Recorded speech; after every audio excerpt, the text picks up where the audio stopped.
commission meeting for the Waterworks and Lighting Commission come to order for Thursday, March 5th, 2015. All commissioners are present. First item on the agenda is to review the request to hire limited term summer employees and set the pay scale. As you can see in the packet I handed you, we have 3 requests from summer help.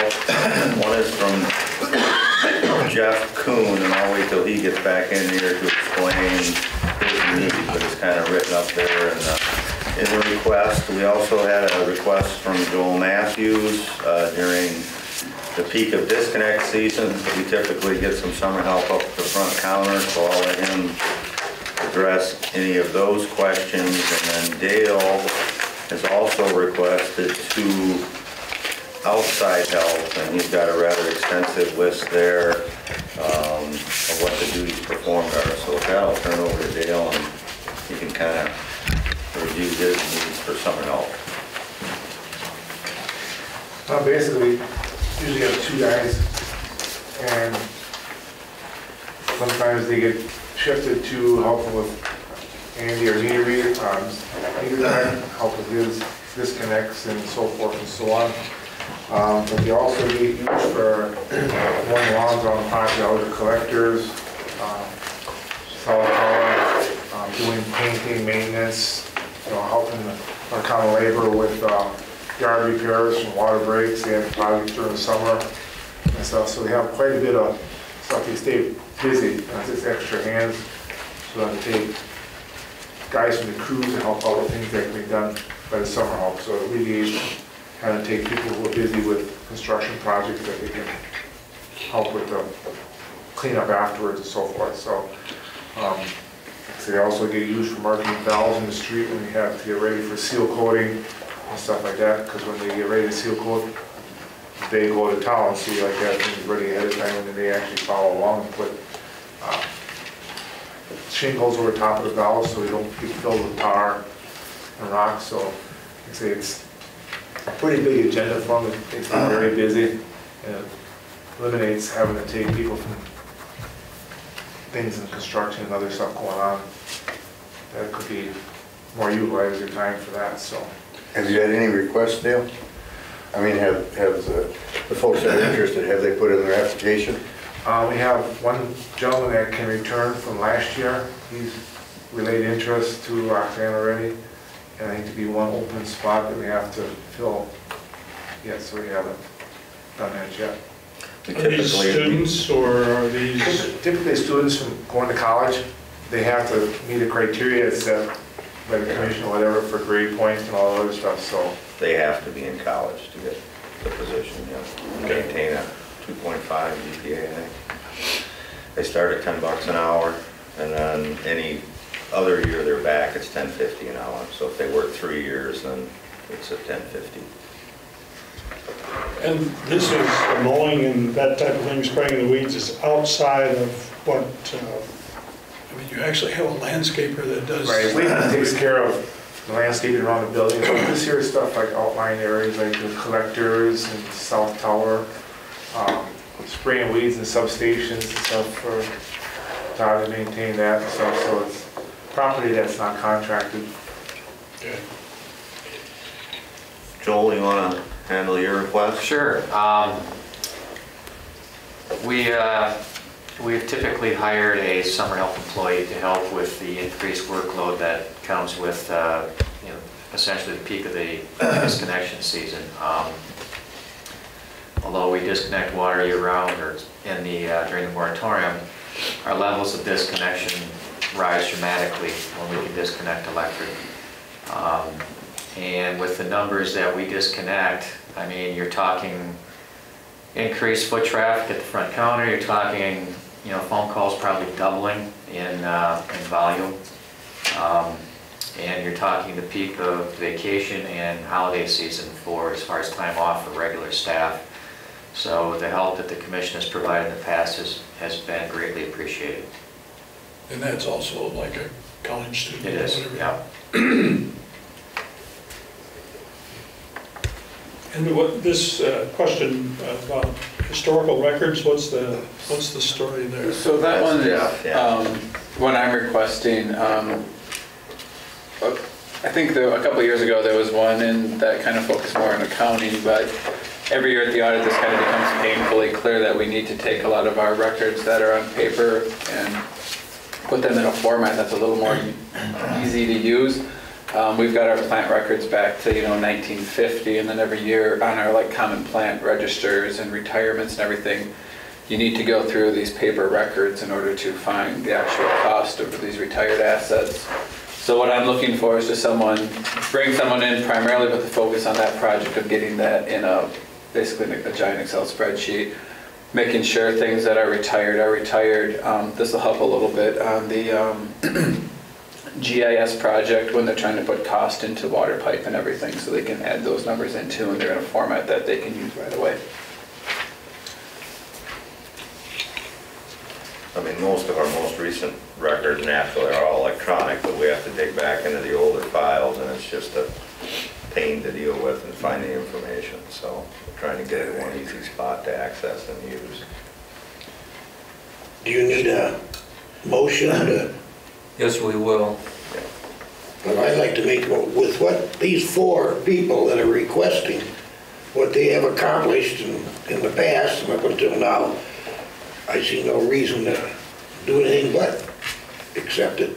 Okay. Is there Second. Okay. Motion's been made and seconded. Any further discussion? All those in favor? Aye. Opposed? Motion carries. Thank you. And then the Centennial budget. Yes, as the commissioners are aware, this is the 100-year anniversary of Water and Light. And we put together a planning committee to try to come up with a plan for the Centennial and some type of celebration. So I gave you a copy of what the requested budget is, and then I'll turn it over to Joel and Sean to review the details of it. I think we've even picked the date of the Rafters game if that's what we decide to go forward with. So, which one of you two are leading the show? Go ahead, Sean. Don't everybody By volunteer. default, yeah. We had a bunch of creative ideas for this committee, and this is, I believe it was Roxanne Gretzky's idea on the rafters and trying to incorporate it in the rafters game, which was a wonderful idea. And essentially what we're looking at doing is figuring in 1,500 tickets to the game. We would host an event for our customers at Whitterfield outside the game. It would be a pre-game event. We'd bring in bucket trucks, like we did for Public Bar Week. We would incorporate possibly bounce huts for the kids. And we would have food, which would be probably hot dogs, chips. We'd make it simple, soda pop, water, and possibly pulled pork. Ted said that he would be able to do the event. He didn't think it would be a problem. And this is the budget that we've come up with.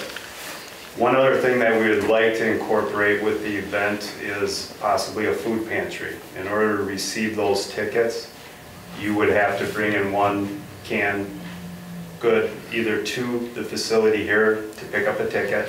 You'd have to be a customer, so you're gonna have to show proof of that.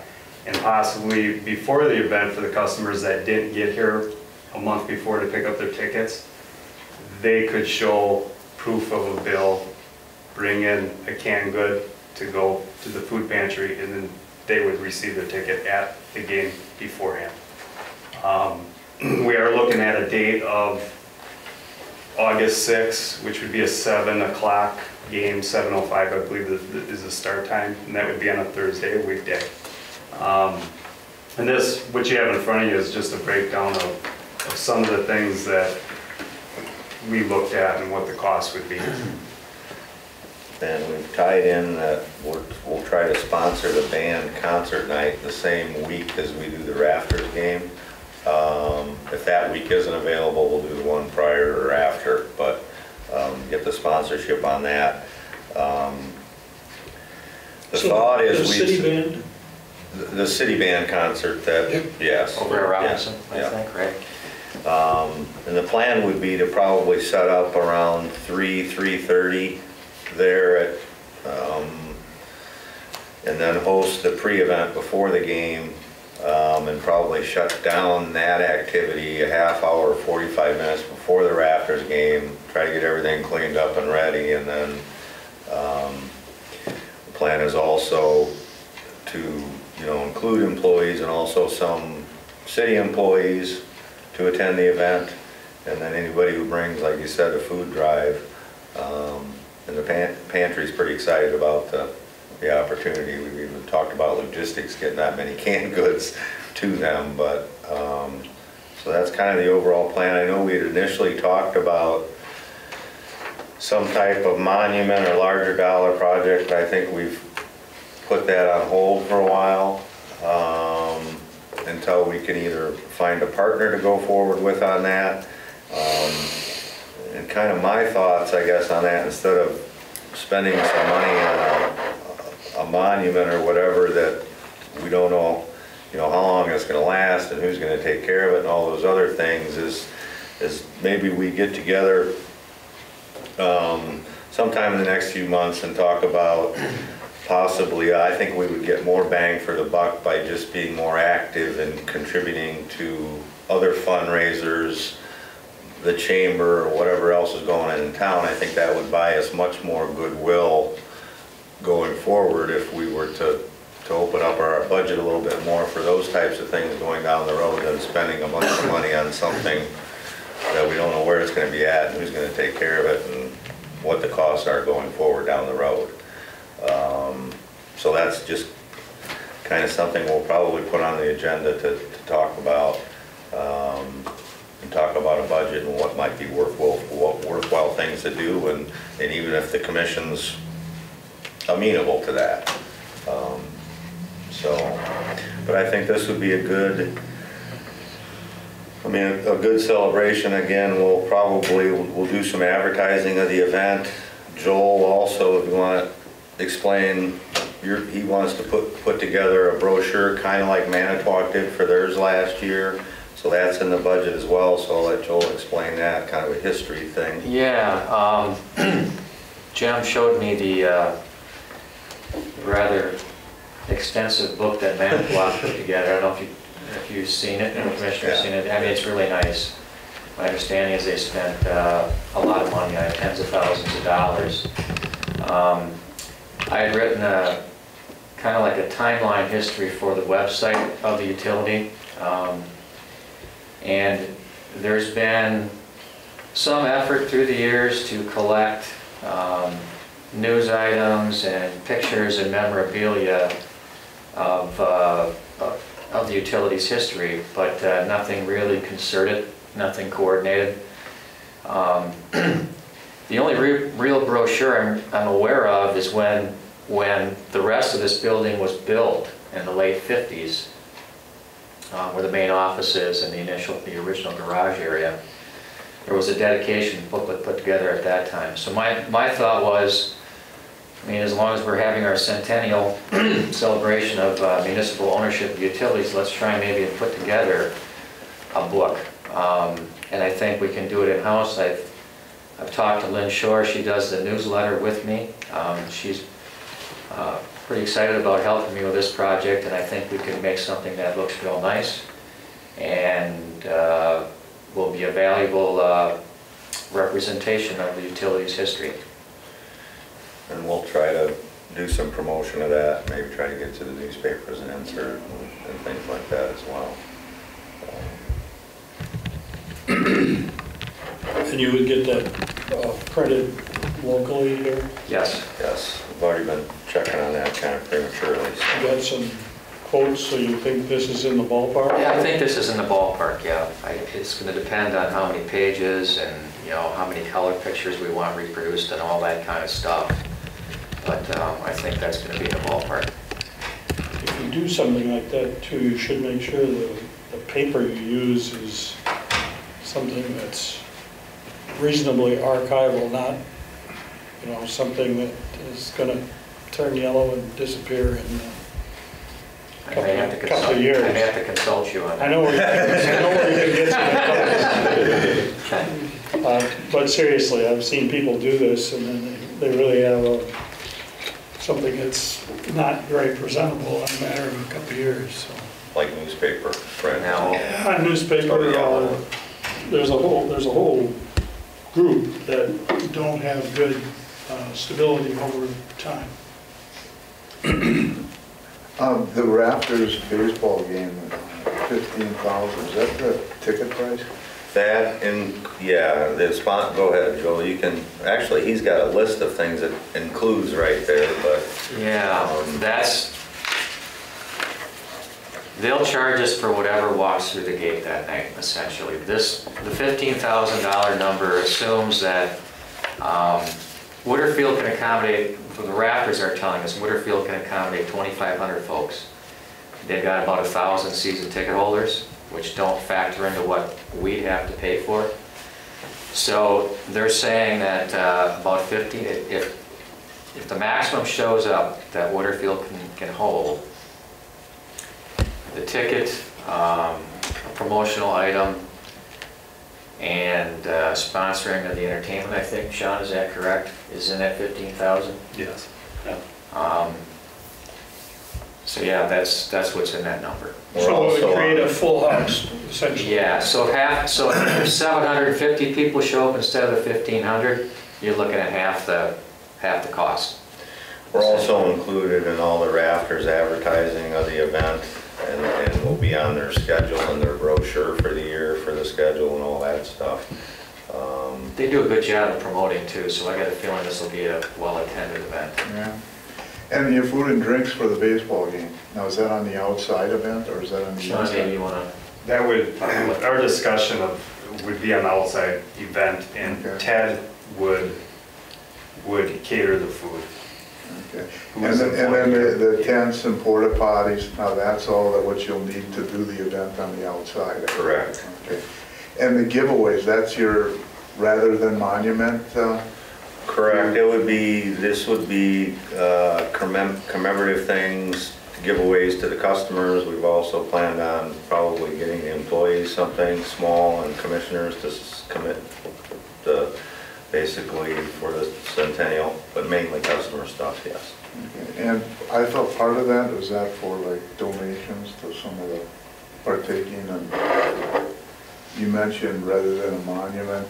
Well, that's longer term. We'll get together in the next few weeks or months to talk about a long-term game plan. What I meant was, I think we'd get more bang for the buck and more impact in the community if we selectively participated in more, because I get something across my desk every day asking us to donate to something or participate in something, and if we get together as a commission and determine what things we want to be active in, I think if we budgeted an allotment for that type of thing annually, we would get more bang for the buck than putting in a fountain or a painting or whatever. I mean, this building's always going to be here. It's enough of a monument, I think. It's a monument. Along with a few of the distribution centers. Yeah. So we'll come up with a strategic game plan of kind of what we would like to participate in and not, and set a budget for that, and annually and be done with it. I think we would get much more goodwill in the community as a result. Good question on this. What happens if you get an overflow? I would think we've got more than 1,500 customers. That's a good question. That is First come, correct. first served. Yeah, it's what it is going to be amount. I mean, Whittier Field can only accommodate so many folks. Now, I don't know on a normal, when we do this on a normal public power week, what do we get, 300-400 people through here maybe? Yeah, about that. 225, I think was last. I mean, I don't think we've got to worry about overflow winter. I mean, when the tickets are gone, the tickets are gone, that's going to be it. I mean, my concern would be that pre-event. I mean, I don't know, I really have no idea what to expect at this. I mean, We've never done it could be anything like that. thousands. And did you talk at all to, like, the Community Foundation does this? Did you talk to them at all? And They host that thing out at Red Sands, right? no, well, yeah, at Red Sands, but they also have a baseball night. They do. Yeah, and just see if they've run into any issues in terms of what happens if there's an overflow crowd or whatever. I mean, the 2,500 included standing room and everything, right, Joel? Yeah. Yeah, I think it's a great idea. I mean, you're kind of limited as to, you know, venues to host things of that magnitude in this area, so. Right. The only catch-22 is if there's an extra 1,500 that gets in. Well, we'll do some checking on what has been, it surprised me that they had 1,000 season ticket holders, Yeah, actually. it I mean, did. I was thinking it was more around 500 or Yeah, I something didn't, like that. that surprised, that number surprised me too. I agree. And I do know the Rafters is, you know, well received in the community. Right. You know, there's just a lot of support for that. They're very excited about us potentially doing this too. I know Joel's been working with their GM and stuff, so. I'd like to, and I'm not throwing cold water here, but I'd like to share my experience on this jump houses and that. I worked it for a year down there. It was very poorly set up because they put a batting cage by the line where the kids were, and they were swinging a bat within inches of kids' heads. So be careful of that. And also, the jump house collapsed this one particular night 5 times.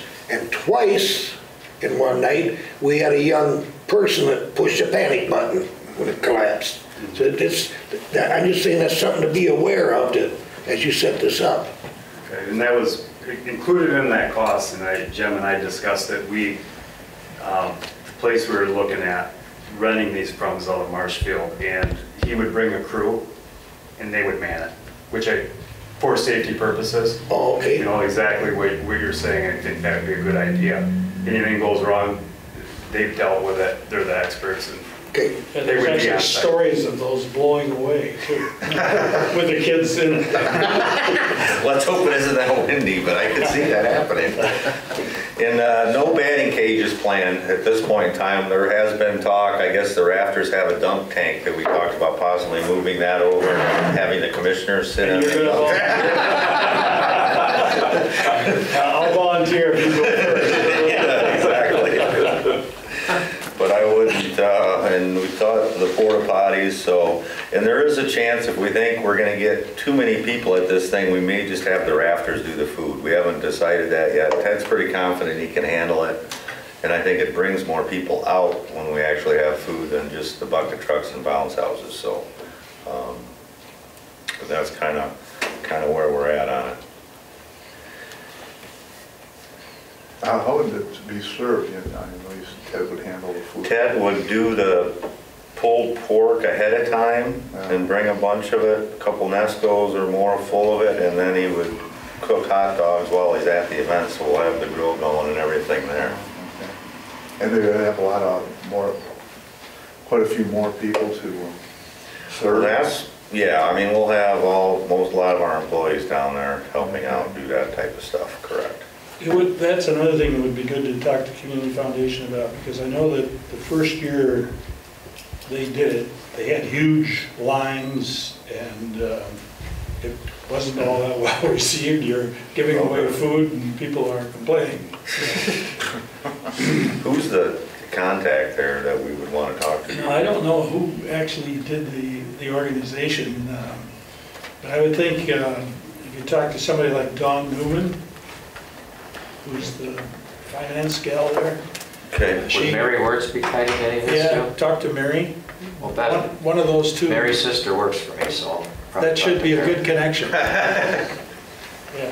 that, you know, if they're not the direct person, they'll know who it is that knows the details. Well, that's why Ted was kind of adamant. He's the one that is our cook for these events, and he was, you know, we just wanted to do hamburgers and hot dogs at the place, and he says no. He says, we're gonna have that many people there, I want something pre-prepared where they can just go through and grab it, and then the hot dogs will be ready as, you know, he'll get there early and start to cook them. So I think he's thought through some of this already, but. I think there were complaints about, you know, raw bratwurst and. Well, yeah, that's not good, yeah. They were pressed and so. We're trying to, yeah, get them out quick, yeah. I see on the total, it says total cost for package number 1. Are there any more packages? No more packages. Lower on there was the fountain that I eliminated in lieu of us doing more in the community in the future in other ways, so. The only item on here that I sort of question are the giveaways. You know, is it something that ends up in the closet? Depends on what we choose. We still have people to this day coming back wanting our nightlights. Oh, boy, do they? I don't think a day it's goes all a by matter of. if someone doesn't ask for a nightlight here. Yeah, I think that type of thing is probably a good idea because it gets used, you Right. know, but Yeah. you get coffee cups and mementos and those Yeah. types of things. I still have my shopping bag in the back of my truck. I use it every week. It says water and light on it. I got a cup I got, says water and light. So, I mean, I think this is on the high end of that number, so I don't think it'll be that high. But you're right, it's all a matter of what we choose, and we've been doing pretty good on that lately. But if it's something that, you're right, it will just end up in the trash can or not used if it's something that's. Yeah, We'll take a look at them. something that gives you PR that lasts. Right. type of thing, yeah. And is usable, Right. you know. So we'll take that into consideration for sure. I'll move for approval. And I'll second it. Okay. We have a motion that was made and seconded. Any further discussion? All those in favor? Aye. Opposed? Motion carries. The next item is the 2015 strategic objectives. I don't know where you're at, but I haven't been able to review it yet. And ask the commissioners if this is a line item they would like to table or hold over for another time to give you a chance to review this. I would move to table the strategic objectives. We have not had any. Yeah, I'll second that. I'll second that. And I apologize from a staff standpoint, we're not quite there or ready yet. We kind of thought we were going to be, and then without you guys having much of a chance to look over anything and us not being totally prepared, I thought we'd save this for a week or two down the road when I get back from Washington next week, either later in the week or early the following week. But now that you have all the information there, we'll get together and vent it in a couple weeks. Okay. Any other discussions? Seeing none, is there a motion to adjourn? Yes. Okay, Mike. Is there a second? Okay, thank you.